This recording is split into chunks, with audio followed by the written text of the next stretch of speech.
अशा प्रकारच्या निरोप, धमकीवजा निरोप त्यांना येत आहेत. सुरज चव्हाण यांनी ऐकलं नाही, ते चौकशीला सामोरे गेले.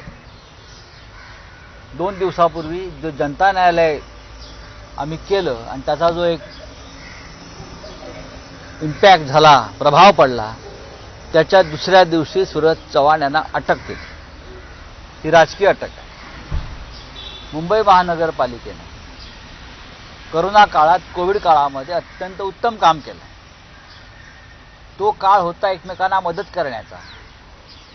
तो काळ होता कागदपत्रांशिवाय सेवा पुरवण्याचा. तो काळ होता झोकून देऊन काम करण्याचा, आपला जीव धोक्यात घालून काम करण्याचा. त्या संपूर्ण काळामध्ये शिवसेनेचे किंवा इतर सामाजिक संस्थांच्या लोकांनी कोविड सेंटर चालवली.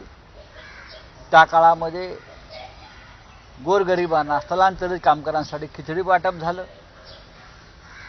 तरीही अनेक खोटी प्रकरण उभी करून, खोटे साक्षी पुरावे उभे करून,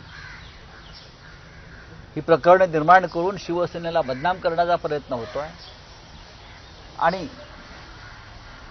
काल सुरज चव्हाणांना अटक झाली. लोकांच्या चौकशा सुरू आहेत. आम्ही त्याला सामोरे जाऊ. पण माझा प्रश्न इतकाच आहे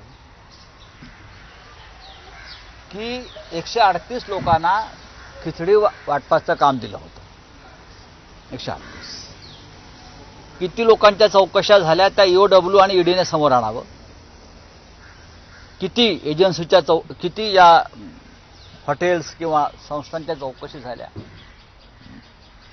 किती लोकांवर गुन्हे दाखल झाले ते समोर आणावं. किमान 38 अशा कंपन्या आहेत.